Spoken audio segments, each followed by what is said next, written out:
Hello everyone, welcome back. It's early June 2021.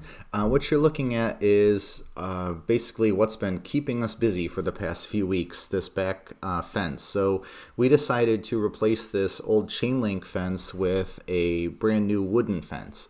And so we built that from scratch, picket by picket, as you're going to see. So we just cut the chain link fence out, got rid of it, dug it all out, all that good stuff, and replaced it by building a brand new fence. So that's why I haven't been putting out as many videos lately. We've been pretty consumed. Here's some of the building process. We just sank the post, ran 2x4s, and then individual pickets, about 225 individual pickets, something like that, give or take a few. Individually plumbed each and every one, individually level each rail. You know, it just takes time, but you want to get it right because you're going to be looking at it for 20 plus years. Here's a video kind of midway through the process. The ground back here, tons of tree roots, tons of rocks, tons of hard clay. Hardest part is getting the posts set. Once you get those set, the rest kind of goes up. Here's what it looks like. What a transformation, right? I mean, we love it. It's fantastic. And from a landscaper's point of view, what's great about this is all of your colors pop because you have this solid wall behind your plants. So all of your, whereas things could get lost before in the chain link and the grass behind it, now because of that solid fence behind it, all of your flowers, your plants, the colors just pop so nicely, as you can see here. So we've got hostas in there, lilies, got our cherry tree, our plum trees that you saw us plant.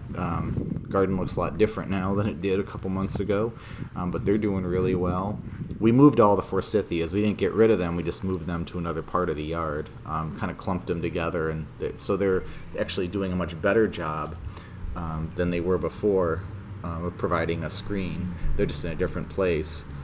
Here's a bench made out of scraps from the fence. So when you build a fence from scratch, picket by picket, rather than doing the panels, you have all these cutoffs of like 18 to 24 inch pieces of pressure treated wood that you can't really burn. Here's our pawpaw, one of them. And so what do you do with those? Well, we just make some benches. It's a great place to sit, have a cup of coffee in the morning, just sort of enjoy your garden, Sometimes we get so busy we forget, sit down, relax, enjoy it a little bit along the way. There's some of the forsythias in the corner there. We just moved them all kind of over that way. But here's a view from the side. But, sitting in your garden, it's good for the soul. Just sort of take it all in, spend some time with your plants, and just kind of be one with nature for a little bit. And that's kind of our goal for this backyard here. We have 32 fruit trees. You'd never know it. That's for another video, though. Here's another here's another fence. Got trees on the brain. Here's another fence that we built, same way, in November. Big fan of the garden benches, as I mentioned. So this garden, we had some lilacs and some other bushes. We left the lilacs, cut down the bushes, put a bunch of planters at the end that we'll talk about. And then we're in our orchard. So this time of year, we sort of transition from the orchard to the garden because once you spray this, I just spray once for the most part this time of year for codling moths and all those nasties that like to get into the fruit. And then I usually don't even spray again, and we do fine in terms of getting fruit. By the way, remember, if you don't prune your peaches, you'll never get fruit. And I kid about that. I know I say it a lot in videos on the orchard, and I probably will prune. And you should prune, most likely, because you have aims, like we talked about, to keep the fruit toward the ground.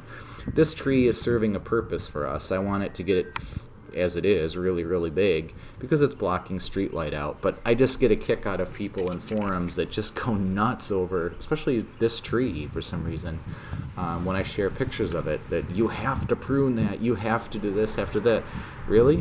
It looks like Mother Nature knows what it's doing just fine. Look at all those peaches. Now I probably want to thin them, or we'll get some branches snapped off. So thank you for watching, and we have a lot of great content coming up soon, so stay tuned for that. A lot from the vegetable garden, a lot of stuff starting to happen. So we look forward to sharing it with you, and we look forward to seeing you again soon.